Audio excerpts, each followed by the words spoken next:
अस्सलाम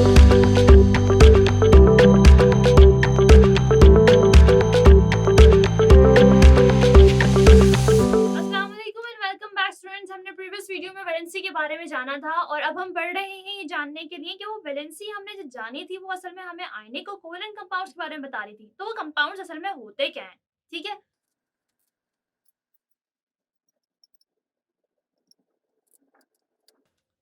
compounds basically वो substances होते हैं जो कि एक फिक्स रेशो के साथ में डिफरेंट एलिमेंट्स के कंबाइन होके बन रहे होते हैं। नहीं समझ आया? समझाती हूँ। जैसे मैं यहाँ पे लिख दूं HCl, मैं यहाँ पे लिख दूं H2O, CO2। इन तमाम कंपाउंड्स को मैं देखूं, why am I saying that these are compounds, क्योंकि ये एलिमेंट्स से मिलके बने हुए हैं। So basically we can say कि compounds are made up of elements. ठीक है, एलिमेंट्स से मिलके बने हुए होते हैं, बट इनका फिक्स्ड रेशो होता है उस कंपाउंड के अंदर। मीन्स वी कैन से, हम ये कह सकते हैं कि वो कंबाइन हुए हुए होते हैं in fixed ratio. Okay, like मैं यहाँ पे कहूं कि हमारे पास है HCl, तो HCl का जो रेशो है ना, कंबाइनिंग रेशो, वो कितना होगा? वो है 1:35.5। जबकि मैं वाटर का बताऊं तो वाटर का रेशो है 1:8 का, जबकि कार्बन डाइऑक्साइड 3:8। यानी कि कार्बन डाइऑक्साइड जहां पे भी आपको मिलेगी ना, जहां पर भी मिलेगी, जो आप एक्सेल कर रहे हो वो भी, जो प्लांट्स इनहेल कर रहे होते हैं वो भी, जो हमारे एटमॉस्फेयर के अंदर मौजूद है कार्बन डाइऑक्साइड वो भी, उन सब में कार्बन और ऑक्सीजन का जो रेशियो है वो फिक्स्ड होगा, दैट इज 3:8। 3:8। वाटर, दुनिया में कहीं पे भी आप जाके पानी को पी लो, पानी को देख लो, वहां पे आपको पानी जो नजर आएगा ना, उसका फिक्स रेशियो होगा, दैट इज 1:8। यानी कि उसके अंदर हाइड्रोजन और ऑक्सीजन का जो रेशियो है, तनासुब है कंबाइन होने का, वो 1:8 का होगा, जैसे कि हमने HCl का बताया। तो कंपाउंड्स फिक्स रेशियो के साथ में बन रहे होते हैं हमारे एलिमेंट्स से। अगर हम आपको एक और एग्जांपल दें CH4 की, इसके अंदर देखते हैं कि कितना रेशियो। कार्बन और हाइड्रोजन का जो रेशियो है वो 3:1 का है। यानी कि आपके घर के अंदर ये गैस आ रही होती है, मीथेन गैस, जो नेचुरल गैस होती है ना, आपकी स्वीन गैस जिसको हम कहते हैं, उसके अंदर ये गैस भी मौजूद होती है, CH4 उसका मॉलिक्यूलर फॉर्मूला होता है। ठीक है, तो उसका जो रेशियो है वो 3:1 है। अच्छा, did you notice one thing कि मैंने यहाँ पे एक वर्ड यूज किया, एक पूरा वर्ड जिसको मैंने कहा मॉलिक्यूलर फॉर्मूला। ठीक है, तो ये मॉलिक्यूलर फॉर्मूला क्या होता है? हम ये बात जानते हैं, जो हमने वैलेंसी के अंदर पढ़ी थी, कि हमारे पास मौजूद होते हैं आयनिक कंपाउंड्स और कोवेलेंट कंपाउंड्स। ठीक है, तो अगर हम कोवेलेंट कंपाउंड के नामों को लिखना चाहें तो हम वो लिखते हैं in the presence of molecular formula. मतलब अगर हमें कोवेलेंट कंपाउंड को लिखना है कि कोवेलेंट कंपाउंड क्या है, तो उसको रिप्रेजेंट करने के लिए मैं मॉलिक्यूलर फॉर्मूला यूज कर रही होती हूँ, जैसे कि हमने यहाँ पर बताया। और उसमें क्या हो रहा है, हम मॉलिक्यूलर फॉर्मूला के अंदर बता रहे होते हैं कि कितने नंबर ऑफ एटम्स वगैरह हमारे उस कंपाउंड के अंदर मौजूद है, क्योंकि कोवेलेंट कंपाउंड जो है ना वो हमें मॉलिक्यूल बना के दे रहे होते हैं। ठीक है, जबकि मैं आयनिक कंपाउंड्स की बात करूं तो सोडियम क्लोराइड, जिसकी हमने आपको लास्ट वैलेंसी के अंदर भी एग्जांपल दी थी, इफ यू रिमेंबर, तो हमने क्या कहा था उसमें? हमने कहा था कि सोडियम और क्लोरीन, सोडियम बना रहा होता है पॉजिटिव आयन, सोडियम का पॉजिटिव रेडिकल बन रहा होता है Na +1, जबकि क्लोरीन का बन रहा होता है -1। ये दोनों के दोनों रेडिकल्स होते हैं, और चूंकि ये दोनों रेडिकल्स हमारे पास सॉल्ट के अंदर मौजूद हैं, सो वो आयनिक कंपाउंड मौजूद होता है असल में उसके अंदर। आयनिक कंपाउंड जो है वो उस तरह के कंपाउंड होते हैं जो मैं अगर कहूँ कि मैं उनको तोड़ के लिखना चाहूँ मॉलिक्यूल की फॉर्म में, जिस तरह मैं मॉलिक्यूल की फॉर्म में लिख रही होती हूँ, नहीं। असल में आयनिक कंपाउंड जो है ना वो बहुत सारे आयन्स एक दूसरे से जुड़ के पूरा एक क्रिस्टल बना रहे होते हैं। जिसकी वजह से हम ये कहते हैं कि हम आयनिक कंपाउंड्स को ऐसे नहीं लिख सकते कि मैं पूरा लिखूं कि भाई कितने वो क्रिस्टल, कितने सोडियम आयन्स मिलके वो क्रिस्टल्स बना रहे हैं, नहीं। हम उसके अंदर सिर्फ और सिर्फ ये बता रहे होते हैं कि भाई आयनिक कंपाउंड के अंदर कितने एटम्स मौजूद हैं उस स्पेसिफिक एलिमेंट के, ठीक है। उसके रेशियो की हेल्प से हम ये बात बता रहे होते हैं, तो हम उससे रिप्रेजेंट कर रहे होते हैं आयनिक कंपाउंड्स के फॉर्मूला को। हम मॉलिक्यूलर फॉर्मूला नहीं कहते क्योंकि वो मॉलिक्यूल बनाते ही नहीं है, ठीक है। वो बना रहे होते हैं फॉर्मूला यूनिट्स, ठीक है। तो उनको रिप्रेजेंट करने के लिए भी हम फॉर्मूला यूनिट्स को ही यूज कर रहे होते हैं। जैसे कि मैंने यहाँ पे सोडियम क्लोराइड लिखा, हमारे पास पोटेशियम क्लोराइड है, तो जो डिफरेंट सॉल्ट्स है हमारे, उनके अंदर यही चीज हो रही होती है, ओके।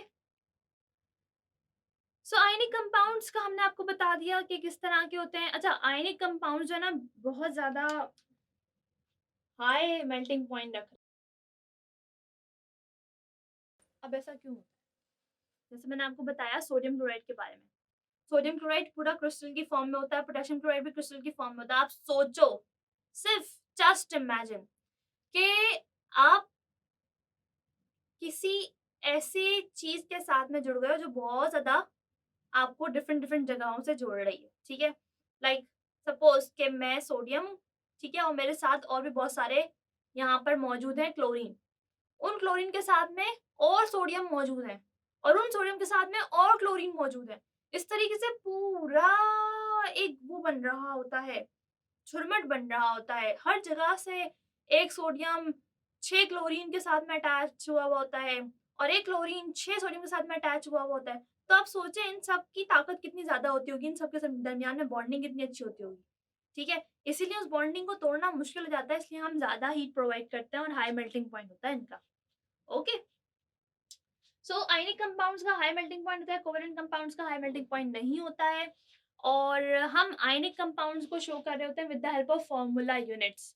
क्यों? क्योंकि ये सेपरेटली नहीं मौजूद होते हैं हमारी स्पेस के अंदर, यानी कि जहाँ पर हम लोग मौजूद हैं या जहाँ पे वो रखे हुए होंगे वो सेपरेटली नहीं होते, वो आपके एक स्पेसिफिक फॉर्मूला के अंदर मौजूद होते हैं, क्रिस्टल की फॉर्म में मौजूद होते हैं।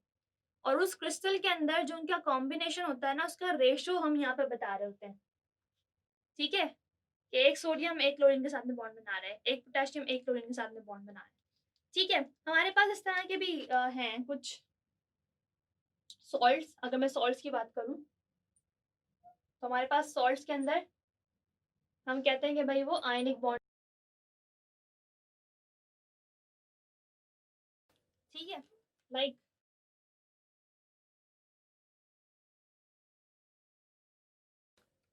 Fe2SO4 3, ये क्या है? ये है फेरिक सल्फेट। अच्छा, यहाँ पर मैं आपको ये चीज क्यों बता रही हूँ कि इसका नाम है फेरिक, क्योंकि ये क्या है, आयनिक कंपाउंड से रिलेट कर रहा है, ठीक है। और अगर मैं इसमें बताऊं ना कि आपके पास आयरन की वैलेंसी क्या है, तो आयरन की वैलेंसी है इसके अंदर 3, और हम ग्रीक वर्ड के हिसाब से इक को शो कर रहे होते हैं हायर वैलेंसी को शो करने के लिए। सो इक to represent higher valency, okay. जबकि मैं आपके लिए एक और कंपाउंड का नाम लिखती हूँ यहाँ पे, FeSO4, ठीक है। इसके अंदर क्या होती है आयरन की? इसके अंदर है आयरन की 2 वैलेंसी, 2 वैलेंसी है, और 2 वैलेंसी इसलिए क्योंकि ये क्या है, फेरस सल्फेट है। और फेरस सल्फेट के अंदर जो अस है ना, OUS, ये रिप्रेजेंट कर रहा होता है लोअर वैलेंसी। ठीक है, so that was about this thing. अब अगर हम आगे बढ़ें और देखें अपने कुछ कंपाउंड्स को और अपने कुछ आयनिक और कोवेलेंट कंपाउंड्स को, ठीक है, लाइक शुगर, जिसे चीनी बहुत पसंद है। हमारे पास होता है सॉल्ट, वो भी कॉमन सॉल्ट, NaCl। शुगर का मॉलिक्यूलर फॉर्मूला, ओके, C12H22O11। हमारे पास होता है लाइमस्टोन। लाइमस्टोन का फॉर्मूला होता है कैल्शियम कार्बोनेट। ओके, सो यहाँ पे हमने आपको कुछ एग्जांपल्स दिए हैं। अगर मैं यहाँ पे कास्टिक सोडा की बात करूं, जैसे हम कहते हैं NaOH, सोडियम हाइड्रोक्साइड। ओके, तो ये सारे क्या है, कंपाउंड्स हैं हमारे। इनके अंदर मैं आपको बताऊं कि आयनिक बॉन्डिंग कहाँ हो रही है, तो आयनिक बॉन्डिंग हो रही है इसके अंदर और इसके अंदर, ठीक है, और इसके अंदर भी हो रही है, इसके अंदर हो रही है कोवेलेंट बॉन्डिंग। सो ये तो थे हमारे कुछ एग्जांपल्स कंपाउंड्स के। मैं आपको थोड़ा सा ये बताना चाहती हूँ कि बहुत से लोग ये समझते हैं, बहुत से बच्चे समझते हैं कि कंपाउंड्स और मिक्सचर दोनों एक ही चीज़ है, क्योंकि मैंने कहा कि हम ये कंबाइन करते हैं, ये जो है मिल के बना हुआ था एलिमेंट से। तो कंपाउंड्स और मिक्सचर क्या एक ही चीज़ है? बिल्कुल भी नहीं। कंपाउंड्स और एलिमेंट्स बिल्कुल दो अलग चीज़ें हैं। तो मैं आपको बताती हूँ कि कंपाउंड्स और एलिमेंट्स किस तरह से डिफरेंट हैं, कंपाउंड्स और मिक्सचर्स। आप समझते क्यों हैं कि ये सेम है? मे बी कि जो मुझे पता है उसके हिसाब से वो चीज़ ये है कि कंपाउंड और मिक्सचर दोनों मिक्सचर होते हैं, ठीक है, मतलब आप उसके अंदर डिफरेंट एलिमेंट्स मिला रहे होते हो, लेकिन कंपाउंड्स के अंदर आप केमिकली इनको मिला रहे होते हो, ठीक है, इन्हें आप मिलाते हो केमिकली, जबकि आप इन्हें मिलाते हो physically.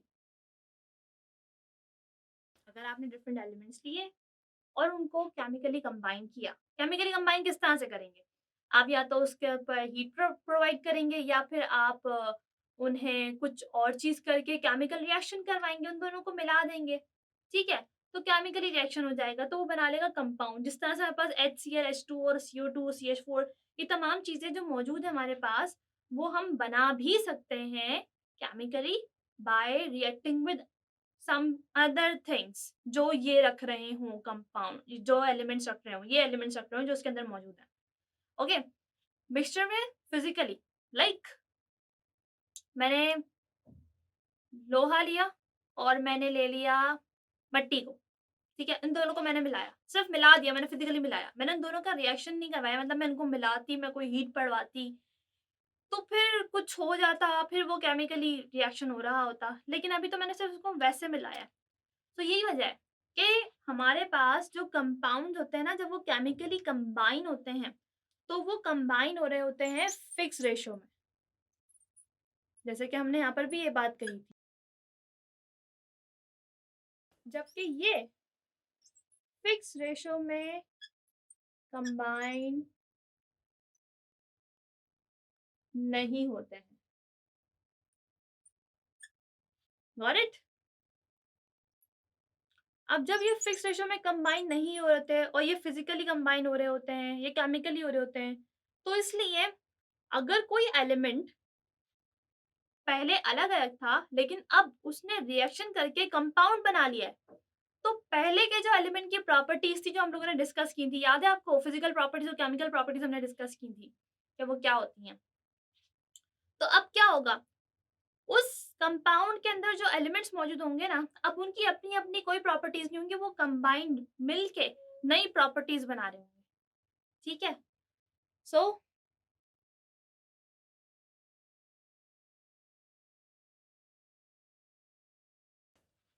Properties of elements change after combining, वो ऐसे ही नहीं रहती है जैसे वो पहले होते हैं, ठीक है। मिक्सचर में क्या होता है, डज नॉट चेंज, कौन चेंज नहीं होती है, प्रॉपर्टीज, ठीक है। सो हम यही कह रहे होते हैं कि भाई इनकी प्रॉपर्टीज चेंज हो जाती हैं आफ्टर कंबाइनिंग, इनकी प्रॉपर्टीज चेंज नहीं होती हैं। इनके अंदर मैं कहूँ कि कंपाउंड की स्पेसिफिक प्रॉपर्टी होती है, ठीक है। जब वो एलिमेंट्स की प्रॉपर्टीज को चेंज कर लेता है तो वो अपनी एक स्पेसिफिक प्रॉपर्टी को जनरेट कर लेता है, खुसूसियत जनरेट कर लेता है, ठीक है। जबकि मिक्सचर की एक स्पेसिफिक प्रॉपर्टी नहीं होती, वो प्रॉपर्टीज असल में एलिमेंट की प्रॉपर्टीज होती हैं, इसलिए उसकी कोई स्पेसिफिक प्रॉपर्टी नहीं होती है। जब इनकी स्पेसिफिक प्रॉपर्टीज नहीं होती हैं मिक्सचर की, और कंपाउंड की स्पेसिफिक प्रॉपर्टी होती है, सो वी कैन से कि हमारे मेल्टिंग और बॉइलिंग पॉइंट्स कंपाउंड्स के शार्प होते हैं, यानी कि एक्यूरेट होते हैं, ऊपर नीचे नहीं आ रहे होते हैं। जबकि इसके अंदर इन लोगों की स्पेसिफिक प्रॉपर्टी नहीं होती है, हर कोई एलिमेंट अलग अलग मौजूद होता है, तो उसकी एक अपनी अपनी स्पेसिफिक प्रॉपर्टी होती है, मिक्सचर की कोई स्पेसिफिक प्रॉपर्टी नहीं होती है। तो दैट्स वाई इनके मेल्टिंग और boiling points, MP melting point and boiling point are not sharp. Okay, अब हम ये बात कर रहे हैं तो हम ये बात भी कर लेते हैं कि भाई कंपाउंड्स को रिप्रेजेंट करने के लिए तो हमारे पास फॉर्मूला यूनिट्स है, मॉलिक्यूलर फॉर्मूला है, लेकिन क्या हम मिक्सचर को रिप्रेजेंट करने के लिए कोई फॉर्मूला निकालते हैं? बिल्कुल भी नहीं। सो हम कंपाउंड्स को रिप्रेजेंट कर रहे होते हैं by formula, but mixture can't be represented by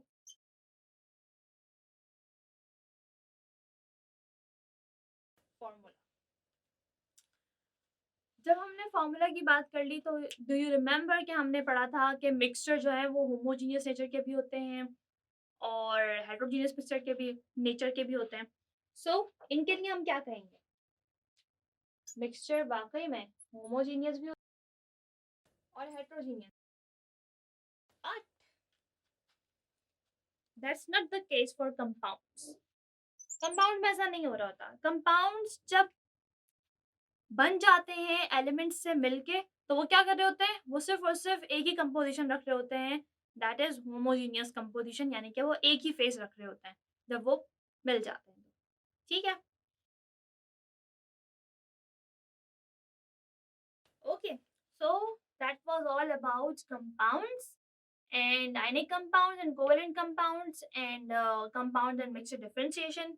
इंशाल्लाह हम लोग आपसे मिलते हैं नेक्स्ट वीडियो लेक्चर के अंदर और फिर आपसे डिस्कस करेंगे और कुछ चीज़ों को, बेसिक कॉन्सेप्ट्स को मजबूत करने के लिए। अपना ख्याल रखिएगा। अल्लाह हाफिज़।